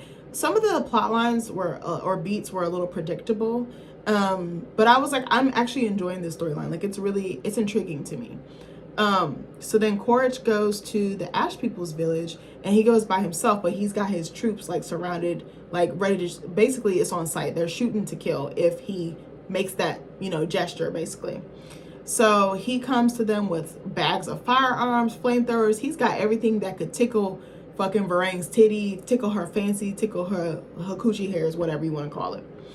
So he's like, let's form an alliance. And then he starts a romantic relationship with them. There's like this weird chemistry between them, but it works for them. Because I'm like, they're the same. They're both evil as fuck. But then it's like weird because Quaritch has these moments where he can be tender and he can see things from Jake's point of view, or the Sully family's point of view. And then it's interesting too, someone pointed out that Quaritch did become the very thing that he hated, but then it's like he's integrating into it. I don't think he expected to. I think he was just going to use it as a vehicle to capture, kill, and destroy or conquer. But now he's starting to get settled into this body. He's starting to get settled into this life, or this way of life. So then the Sully family returned to the Metkayina village, which I thought was kind of weird. I was like, okay, so I know they were just supposed to be going there to drop Spider off, like back in the original home. But I was like, why did they go back to the Metkayina village? And it's clear that the Metkayinas don't believe in violence the same way that Jake does. Like, Jake is all like, yeah, oh, that was what I was gonna say. The beginning of the movie was silly to me because the kids and Jake were swimming down to where that ship had sank in the second movie, excuse me, and they were collecting weapons. And the chief of the Metkayina was like, "No, bro, we don't do that. We don't do that here." I was like, oh my God, my accent was really good. I'm telling you, I should be an actress. But he was like, we don't do that here. He was like, you know how I feel about guns. We only use the natural things like our bows and things like spears or whatever. And he was like, no, because if it's up, then it's stuck. So you see a little bit of friction there. And I think Jake challenges authority the same way his kids do. But then he be getting mad when they do it. And it's just like, okay, shut the fuck up. So Kitty helps Spider adjust to bonding with the wildlife. And they have some moments alone. They have some beats alone, which is cool. And then, wait, were they ambushed? When were they ambushed, bro? Anyway, they're ambushed and Spider is taken by Quaritch. Again, he has an emotional attachment to Spider. So then it says the latter go to the Metkayina village. Oh yeah, the rest of them go to the Metkayina village with the Mengquan Ash tribe. They want Jake. They're like, give Jake up and we won't cause no issue. So Jake is frantic. He's like, oh my God, like, what do I do? He's like, do I protect my family by giving myself up, or do I fight? And I think he knows that he's going to lose this fight. So he actually surrenders himself. And we see Neytiri, she got the bow. She like, yeah, go ahead and see if you're going to take my husband, bitch. You gotta take me too. You gotta come see me. Like, Neytiri don't play about her family, and I love that about her. But it's interesting, there's a little bit of a standoff because there's the Metkayinas, they're bossed up, they're strapped up, and then you got the Ash people, they strapped up, and Quaritch is like, so you coming or not? Like, I don't got all day. He's like, TikTok, mother. So Jake surrenders, and I was like, Jake's supposed to be like this tight warrior, and he just was like, all right, like, but I understood he had to make that sacrifice because he knew there was going to be more blood than glory. You know what I'm saying? So I'm sorry this review is long as hell. I'm trying to get to the point. There's so much. Okay, there's a couple more paragraphs. I'm trying to get to it. I'm sorry, y'all. My energy is just not giving today. I apologize. So let me see. So Jake surrenders, and they Quaritch actually asked for Neytiri, but he's like, Jake will just do. So they take him back to Bridgehead, which is like the human and like militaristic compound, and he's taken in, and everyone is like cheering. They're like streaming it on like their electronic devices, and I thought that was like a little bit of interesting commentary, how we love to see someone's downfall. We love to see someone fall from grace. I thought that was really clever. For some reason in this scene when Jake had that orange goddamn jumpsuit on and the locks was locking, I was reminded of J. Cole. Do you remember on his For Your Eyes Only tour when he was wearing that orange jumpsuit? I kept thinking about J. Cole like during this time. I was like, did Avatar appropriate a little bit? Hold on, let me see. Let me see if I can find pictures. Because I want to show y'all. I mean, I know his locks aren't as long, but I was like, bro, all I could think about, and I remember going to this tour. I saw him twice. Yep, I want to show y'all real quick a picture of him. Oh my God, it's so small. But he reminded me of for some reason, I just kept thinking, I was like, did y'all draw inspiration from that? Because the timing of it all. Let me see if I can show y'all one more picture. But I remember when J. Cole did that tour and he came out, and I was like, why did he do that? But I liked that he stood 10 toes down in like his vision. Yeah, like, look, tell me this storm. I know they don't look alike, and I'm not calling J. Cole and Navi or anything crazy like that. But I just, for some reason, just kept thinking about, like, literally, if J. Cole grew his hair out, he would look like Jake Sully in Avatar. I was like, that's nasty work. I mean, not really. I love Jake's character, and I love his design. Also, I want to say, I don't really feel like they changed the character designs too much. The only character design, yeah, they didn't. They stayed the same. I wish there was a little bit more flexibility in that. The costuming slightly, the character pieces, but aside of everything, it just remained the same. It felt too, I was expecting more freshness. I was expecting more originality. There were some things I was like, okay, that's cool. When something, I know this is totally random, but when the Tulkun came out, like the wise or elderly Tulkun, they had like fucking nose rings that were like the size of like 20,000 shower curtains put together, like a huge one, like as big as this circle behind me. And I was like, that's kind of odd. And then they had like these like regal like clothing, and I was like, you got whales wearing clothes? I was like, this doesn't make no fucking sense. The reviewer I watched, I was so dead. It was Fish Jelly Film Reviews. He was like, who put accessories on the whales? And I was like, that's the real question that needs to be asked, because it didn't make sense. Like, it looked visually stunning, but I was like, and the whales were like standing upright, so you couldn't even really like see their face or their feature. It was just like it looked like a fucking boulder, like Stonehenge or something. I was like, who did this? Like, please fire them. Okay, maybe not fire them, because I know it's hard making art, but I was like, don't bring them back. We don't do that here, okay? I'm doing my T'Challa accent. Rest in peace, Chadwick Boseman. But anyway, so what was I at? I said Jake surrendered himself. He goes back to Bridgehead, and then Quaritch brings the Ash tribe to Bridgehead, and he basically is like cementing his status as he runs the ship basically. And him and General Ardmore kind of have an exchange. She's like, you need to remove these hostiles. He's like, nah, we staying here. So they have a little bit of exchange. You see a little bit of power struggle, but then you see Quaritch assume power. But really, I think Varang is the one who's really in power. She's like, Quaritch is almost like her puppet, and she's pulling the strings in some way. Maybe they're both pulling each other's strings. I could say that. So in the meantime, before Jake had got caught, Loak is like, hey, I'm about to go look for my friend Payakan, who's like that lone Tulkun. He got banned. It was kind of stupid that they rehashed this. Again, they're rehashing old plot lines. That's what pissed me off, because I was expecting more. I was like, they have such fresh ideas, such creative ideas, and they take such creative gambles, and that really paid off. They're really risks, but they pay off. Like, I'm enjoying it. But this one was ass to me, because they rehashed this storyline, and the whole, oh, we need to hunt down the Tulkun for the Amrita, which is like the gold like substance that they pull from them.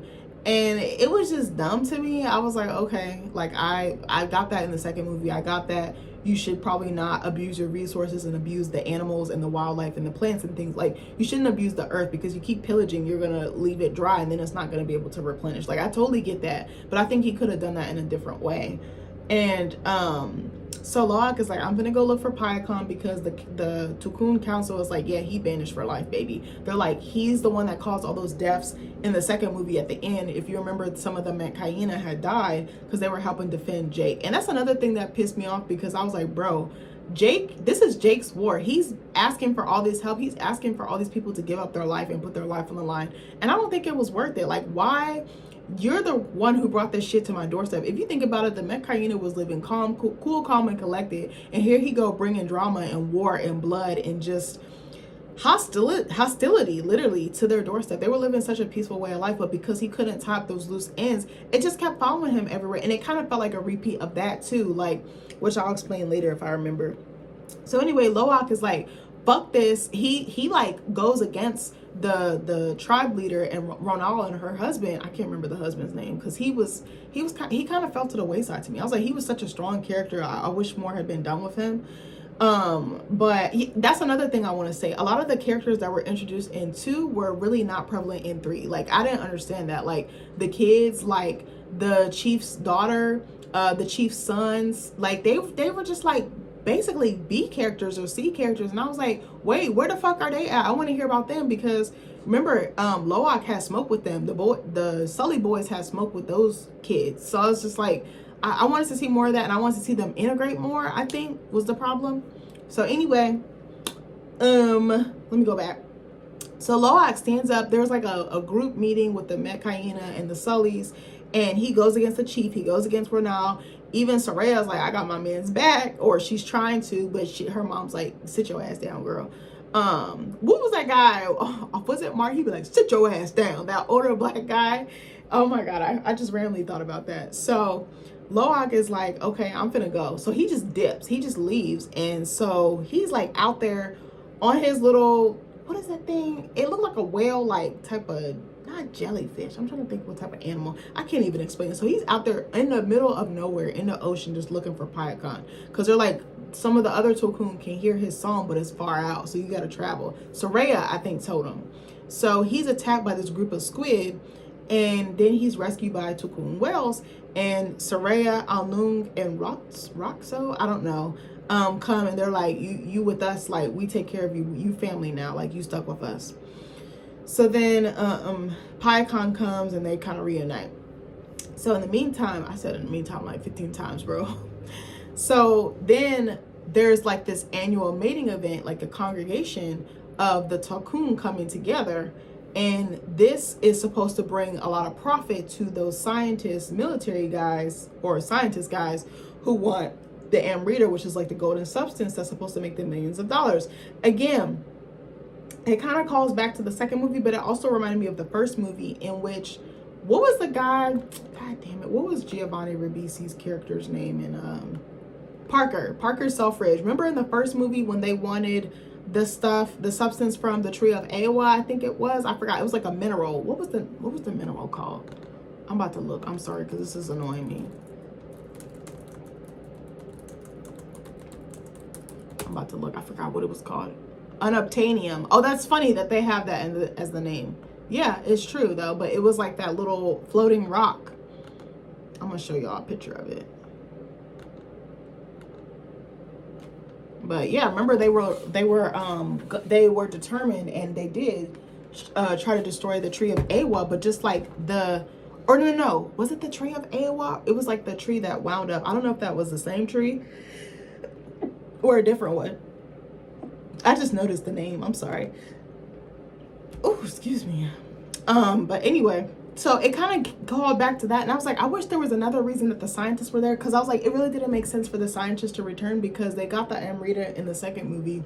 I'm like, so they're just gonna keep taking away the Tokun population and just wipe it out? I mean, it kind of made some interesting commentary on that, like, you know, like mass genocide almost. I was like, all right, I kind of get it, but it really didn't serve anything to me. Like, it didn't really add to the story, because that was already in the second story. So why did it need to be rehashed in the third one?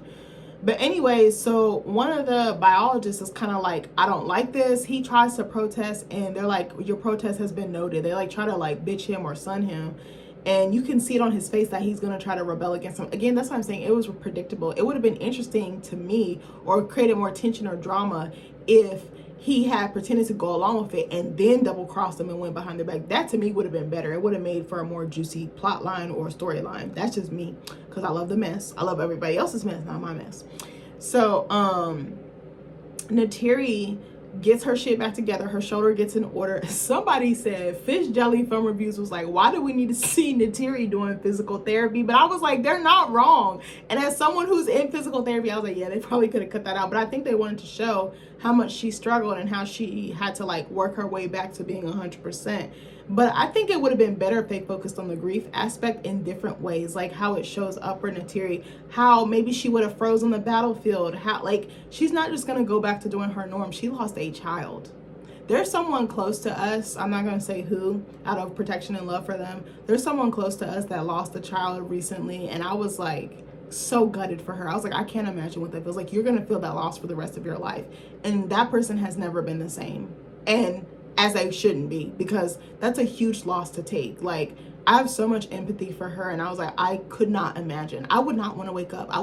You would not be able to pick me off the floor. Like my baby, Like, come on now. Like, I think they should have played more into the grief aspect. They did, but it was just like, okay, she's done, she's good. And it's like, you'll never be good. Grief never goes away. I don't care what anyone says.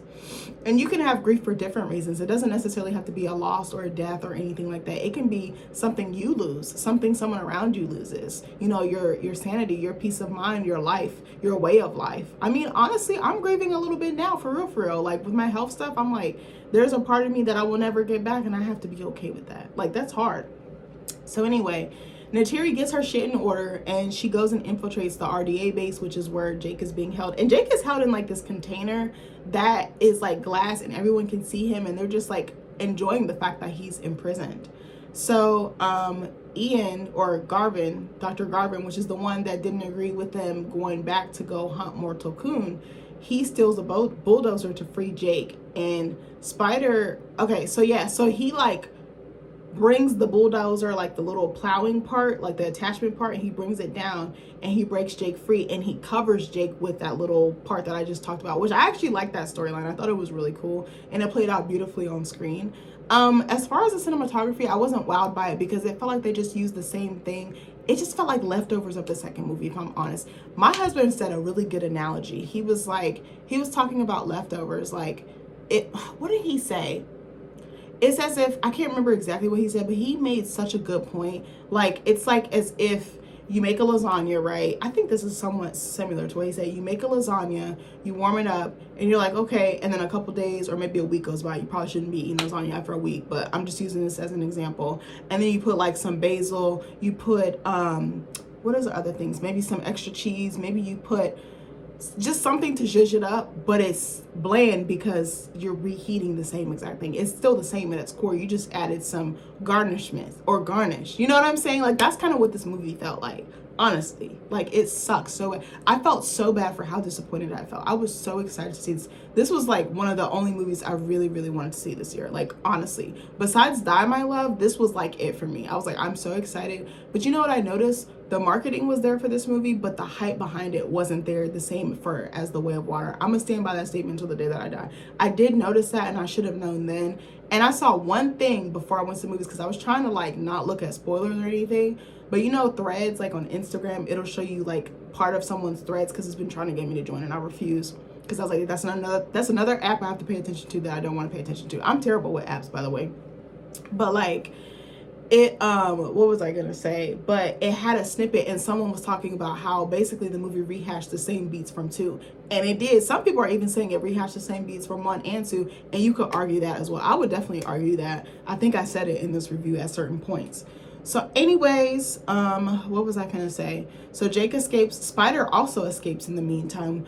How he escaped was Quaritch had came in there in his avatar form and told him a little bit about his mom. He tried to like be vulnerable with him and act like he cared about him, which I think he did, but it was also a ploy to get information out of Spider. Again, that was the same thing that happened in movie 2. Spider gets caught, he's detained by the science pukes, as Quaritch or him calls him. He's studied, he's examined, but you know, Quaritch tries to soften the blow and is like acting like he cares about him. He brings him a cheeseburger.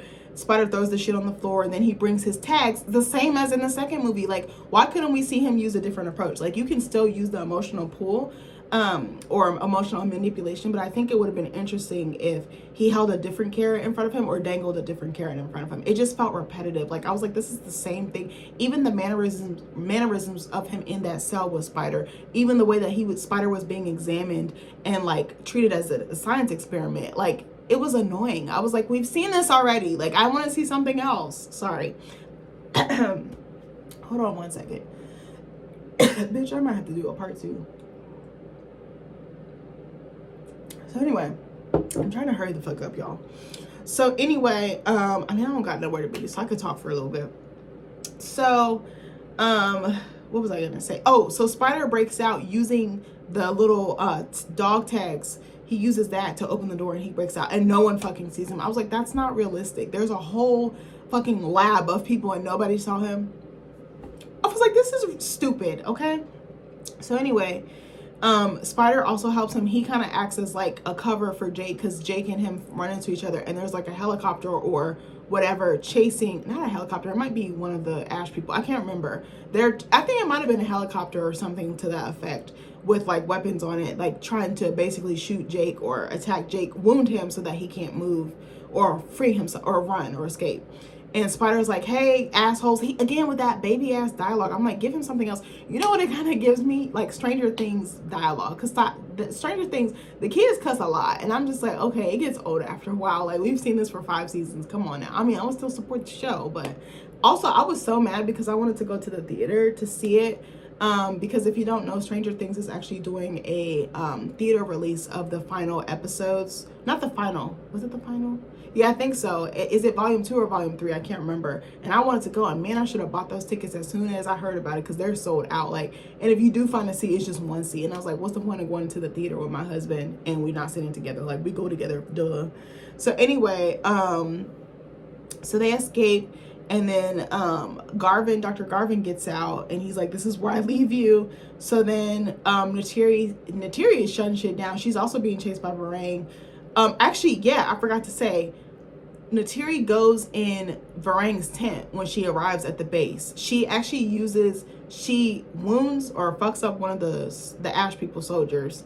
She takes their credentials and that's how she gets on base, and she paints herself, which I thought was really smart. Neytiri is very clever. I think that's what I was missing. I was like, there's the Neytiri I know. Like, so she breaks in, she paints herself, and she finds Varang's tent and she's got a knife to her throat and she's like, bitch, tell me where my husband's at. Like, I love that she did not play about her man. That's how I am. I'm so serious. And so her and Varang had this little exchange, and then Varang is at her mercy, and then Quaritch comes into the tent and they start chasing after Neytiri, and then, like, you know, that chase ensues. So there's a lot of things happening all at once, and it kind of made the film feel a little cluttered. I think Fish Jelly Film Review said this. They said the film was overstuffed, and I would have to agree with them on that because it's too busy. It's too much going on. I think they could have pared it down. I think what they did really well in the first and second ones is they focused on certain storylines and they came into play later, but they wove them like a tapestry or like a loom. Like, it was very cohesive. This one kind of feels like it's got a treble design. It's got polka dots. It's got stripes. It's too busy. I'm like, just pare it down to maybe 1 or 2 patterns and kind of ping pong back and forth between those two kind of main stories and like some of those underarching stories or overarching stories. But anyway, so Neytiri rescues them, which she always fucking does, which goes to show Black women, we tend to rescue everyone, but then the thing is we never rescue ourselves until it's too fucking late or we're at our fucking wits end. But I was like, leave it up to the woman to rescue the fucking husband. But anyway, what was I gonna say? So after they escape the base, I think it's just Neytiri, Jake, and Spider. So they escape. They go like back into Pandora, like the woods or whatever, the jungle. I said the woods, Jesus. And they start having an argument, and Spider is like off to the side by the Ikran, and he's like, I gotta pee. Do you guys gotta pee? And so he's over there, but you can see he's watching them, trying to pick up on the body language because he can tell it's tense. So Neytiri and Jake have this exchange about, okay, oh no. Jake bows down to Neytiri, and he's like, you were right. He's like, Spider is a liability, because she had said that in the beginning of the movie. He's like, no, he's our boy. He might not be ours biologically, but he's ours in spirit and in heart. So then he's like, you're right. I gotta take him out. And Neytiri's like, oh shit. But she's kind of, you can see she's like, her moral compass is spinning. Like, you know what I mean? So then Jake is like, Spider, come on, let's just go for a walk. And he's like, where are we going? And he's like, just be quiet. And he's like, walk in front of me. And I was like, he's leading him to his death.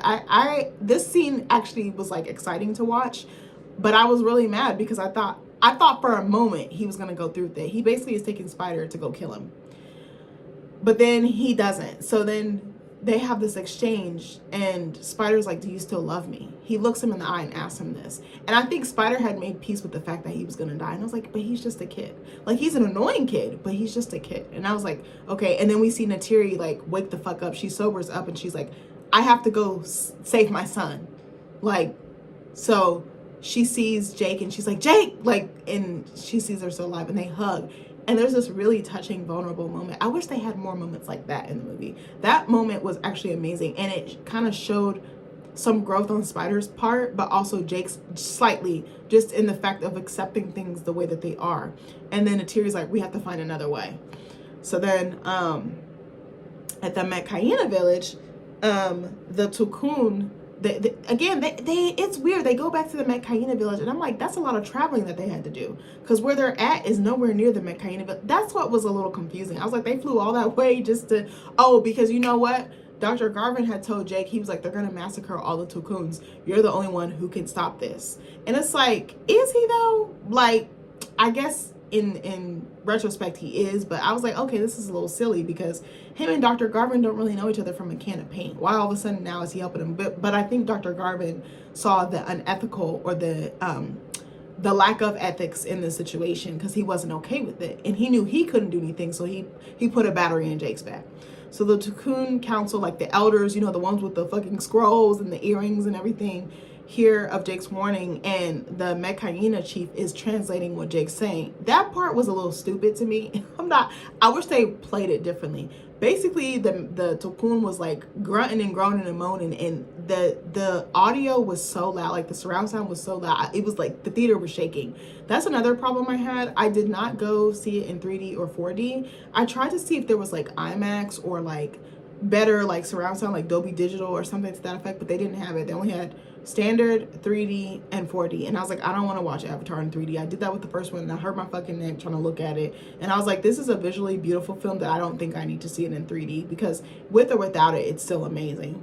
But I didn't like the scene. The audio in the beginning of the movie was really difficult to hear. Like, I was straining to hear the dialogue, like especially with Loak and Neteyam, Loak with his family, like the rest of the family. Like, I was like, what did they say? Like, I was so mad, because I was like, I'm in a relatively nice theater, and it had reclining seats too. So I was like, y'all can have reclining seats, but y'all are shitty on the audio. I was like, I wish the audio was cranked up just a bit more, because I struggled for like the first 20 or 25 minutes to really grasp what was being said. I feel like probably watching it at home, I will probably get a better experience, which sucks, because I love going to the movies.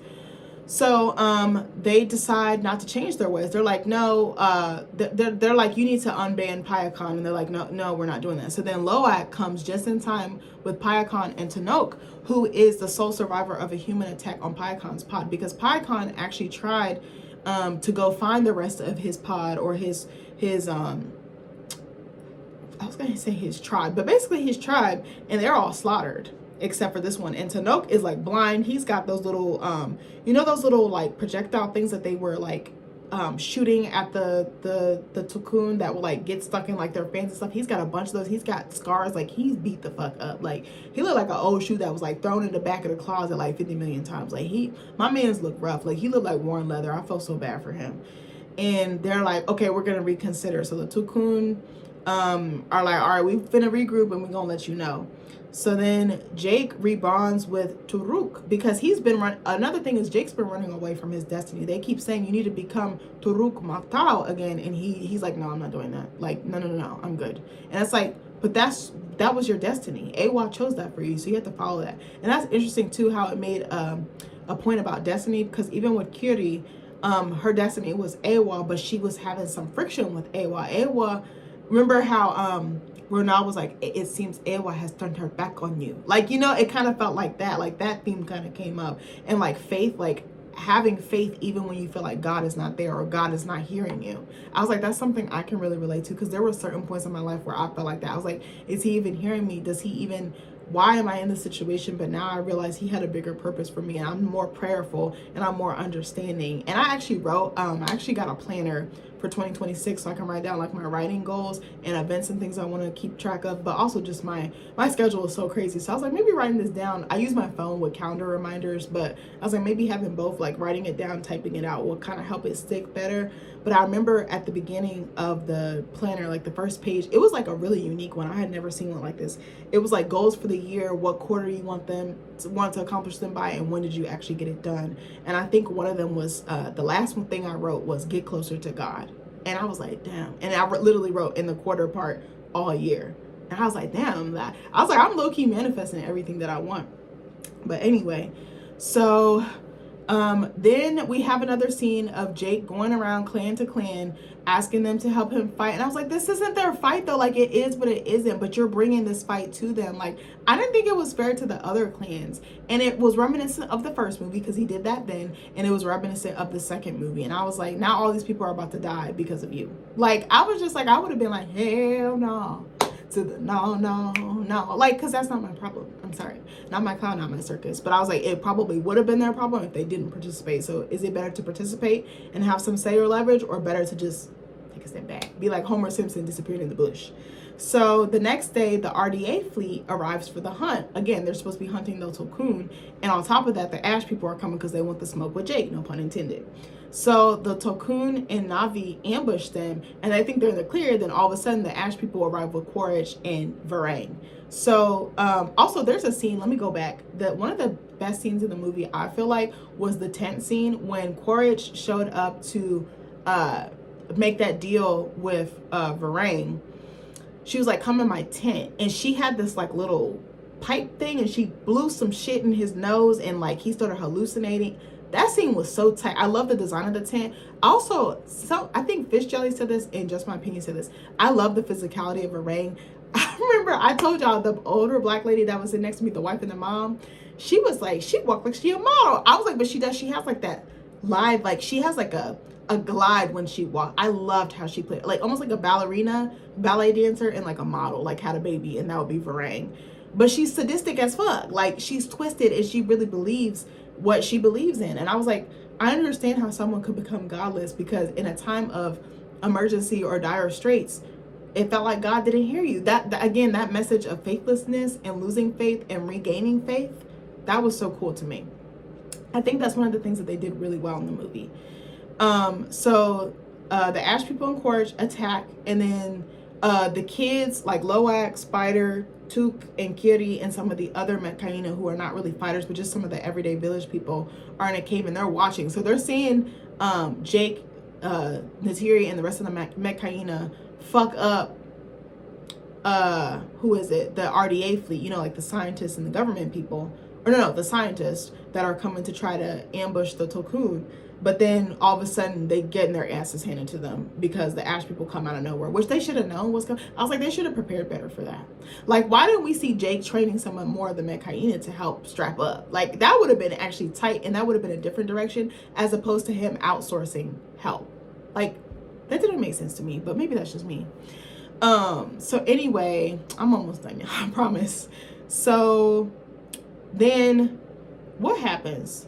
Kitty's like, we can't let them die. This bitch is like, I gotta go. She wants to go underwater to connect with Eywa in that big ass anemone. Remember in Finding Nemo? I'm sorry, I had to throw that in there. Nick just said that yesterday, and it just reminded me of it. She's like, I gotta do something. I can't just let all these people die mercilessly, like in front of me, and I'm just standing here, like still living. And so they try to stop her, because I think again, Loak's fear comes bubbling back up to the surface. He's like, no, because he's like, Dad told me to protect you, so that's what I'm doing. You have to sit by. And she's like, no, I have to do something. So she jumps. Then does he jump in after her, or was it Spider? I can't remember. One of them jumps in with her, and then one of them stays with the baby. Then the other one leaves, so the baby is by herself. Took is by herself. As soon as Took was by herself, I was like, bro, this is reminiscent of the last movie. Remember, she was by herself, and then Soraya was down in that anemone, and those little scientists with the little claw, like crabby things, and those like little machines or that were like shooting missiles underwater were chasing them. I was like, it kind of gave us the same tease. I was like, could we have done something a little bit fresh? Could we have seen Took did do something different in her, and I think she was utilized a little bit better in this movie, but she was still just the baby. I kind of felt like Took was like a house plant. I'm sorry, she was just there. She was like decoration. I was like, I would have loved to see a little bit more. She was utilized more, but I think I would have loved to see it even expanded more. Like, but she's just a baby, and I realized, I was like, she's just a baby in an adult situation, and I didn't like an adult crisis. I was like, this isn't really her fight. Like, they could have done a better job of protecting Took, I think. She was left alone, and as soon as she was left alone, I was like, she finna get captured, just the same as she did in the last movie. I was like, girl, why y'all keep doing Took like this? And I was like, why do the kids keep putting themselves in dangers? The kids keep they're like putting on their adult hats, and I think that they should just be kept as children. It's like where they told this line, because some of them have that warrior streak, that blood streak, that bloodlust streak, or that bloodthirsty streak that like Neytiri and Jake have. But then it's like, it's different moments where they're like, just their inner child and innocence, their purity really comes out.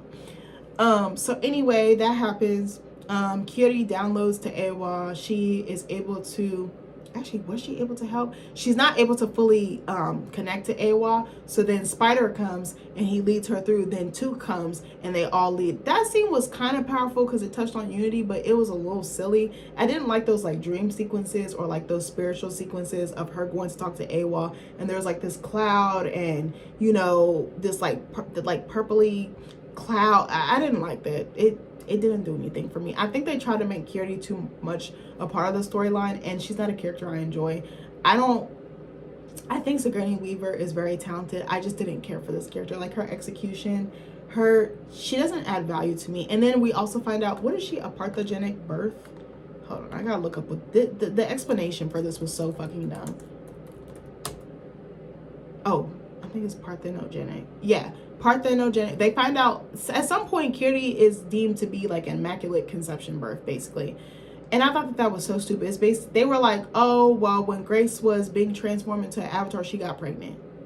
And I was like, what? Like, it was so, I might not have explained that right, but I thought that was so dumb and it didn't add anything to the storyline. I'm like, if you're going to incorporate something like that, because it was always assumed that Norm was her dad. I was like, this is so fucking stupid. Like, it wasn't really well fleshed out. Again, that's another problem I had. The character development and the story development, it needed more work. I think, who was it? Was it Just My Opinion Reviews? No, it was another guy. It was a white guy. I can't remember his name because I've never watched this channel before, but shout out to him. He said he read something that said that there was 5 writers on this script and they weren't given all the puzzle pieces to the script, and James Cameron would break it up into increments since they were working on multiple movies at once. I think that was a horrible idea, because I understand, I think it was ambitious and I think it was worth a shot, but I didn't like the execution. It didn't pan out for this movie. It didn't work for me as a viewer.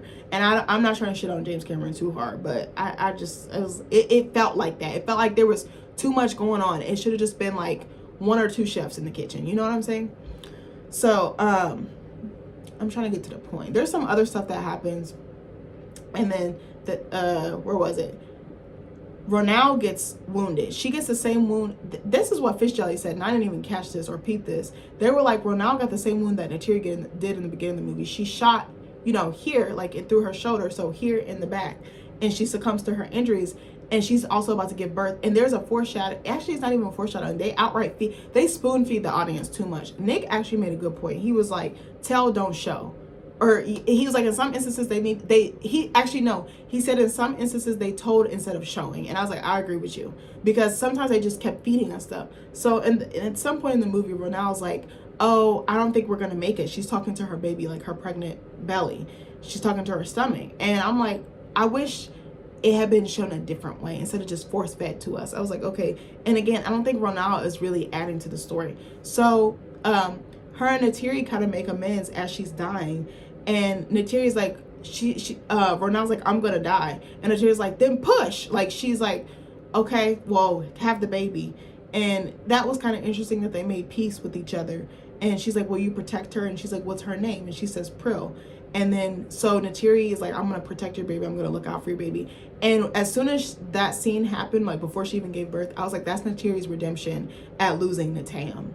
I was like, that baby isn't going to be her baby, but it's going to be her baby. Like, you know how they say it takes a village to raise a child. So then that kind of applied to me. And I love that she was able to get that second chance. And actually, the person that I mentioned earlier, I'm not going to say who, that's close to us, that lost a child, unfortunately, rest in peace to that baby, because he was so sweet and he was so loved, and he's still so sweet and so loved. They're actually pregnant now with another boy. So I thought that was really interesting. And I was like, I wonder what the complexity of that for her is, because it must be exciting, but it must remind her of the child that she lost. And I was just like, that must be so complex and that must be so deep. Like, I could not, I feel like I'm about to cry. I could not imagine what that feels like. Like, prayers to her and like love to her, like, because that's just a lot. But anyway, so some other stuff has happened. So Neytiri's captured. She also has, does she have Took with her? Who does she have? No, I don't remember. Anyway, and again, it kind of reminded me of the last one because a lot of the stuff starts to take place on the ship in this final act, or like the last 30 to 45 minutes of the movie. And I was like, that was kind of lazy storytelling to me, because couldn't we have had a better location? What about the ash people? Like, we could have been in their climate more. Like, that would have been more interesting to me. Like, what was that line that he said? The flame, something, the ashes of grief. I want to read this line to you. The fire of hate leaves only the ash of grief. I think we could have revisited that. And Nick actually made a good point too. He was like, Varang basically was what Neytiri would have become, like, if she let her rage consume her. And I think he's exactly right. And I think that would have been interesting to see her feed into it, and then see Varang and be like, let me stop. Let me go back to being healed and start getting my shit together and start working through this grief instead of letting it consume me. I think that would have been an interesting storyline too. But they didn't do that. So that's why I'm saying I think the characters needed to be developed more. They weren't as developed this go around for me, and neither was the stories. So then Kiri, Spider, and Took call on Eywa, and then we see what Eywa looks like, which really pissed me off. As my coworker Daniel says, that pissed me clean off, because I was like, Eywa was kind of a mystery. We didn't see her physical being. We didn't see her in the physical flesh or form. And I was like, to me, God could look different to everybody. She could be a woman, he could be a man, he could be both, like whatever people, I'm not saying that God is, but I'm just saying as an example for this video.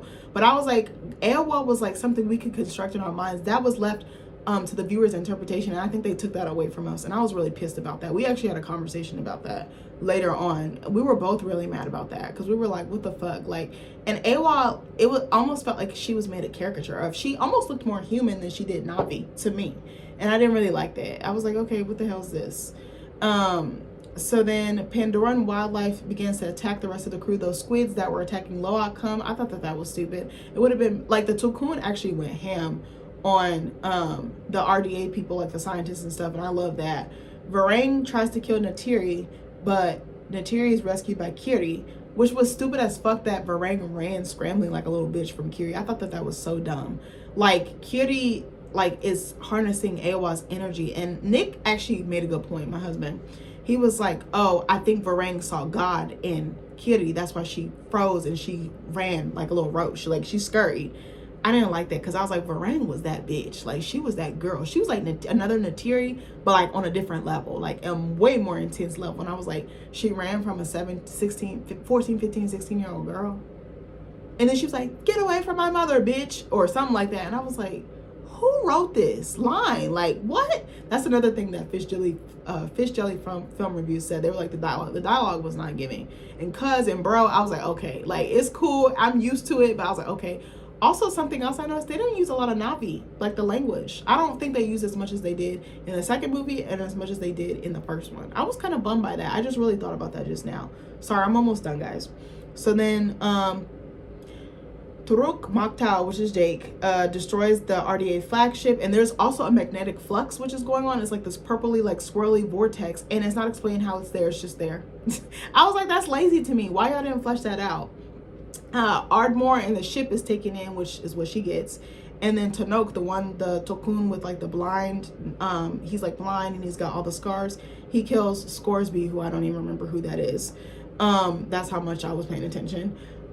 Jake and Quaritch are actually thrown into the flux, and they start fighting, and Spider is consumed by the flux as well, which I thought was really interesting. And they're kind of floating on like the little mountain, like, the little floating pieces of land or whatever, or rock. And Spider shoots Quaritch, but does he get him? But he falls off a floating rock, and Quaritch catches him, and Jake is like, fuck, I gotta pull both of them up, because Quaritch is here and Spider is like down here. So he's like, if I don't pull Quaritch up, my son's gonna die. And he's like, he can't afford to lose another baby. Like, I'm sorry, he can't. And Neytiri and her kids arrive, and Neytiri's like, immediately. Also, I love that the fact that they repaired her bow that her dad had made for her. What was a really sad scene, I forgot because Wikipedia forgot to put it in here, was that Loak was about to take his life. He was about to unalive himself because he was so tired and he was so frustrated. And Soraya and his sister Kiri stopped him. But that scene was so emotional because I was like, he's just a baby. He doesn't understand the extent of what he's doing. He just wants the pain to stop. And he can't even vocalize that he's in so much pain. And I think I hated the fact that Neytiri couldn't, I don't think Neytiri was properly supported through her grief. I think she was frozen in time, honestly. I think grief has a way of freezing you in time, but everything else around you moves. The world, other people, just real life. But she was frozen and she was stuck. And I think to an extent, so was her son, Loak. I think those two, they have like a tender moment where he gives her the bow back and she sees her baby's heart. And Jake eventually at some points gives Loak his approval and he's like, I see you. And I love that. I love that scene. Someone else said that to another character. I can't remember who it was. But anyway, so Quaritch actually jumps off the rock into the flux, but I don't actually see him die. And it's like fire too going up.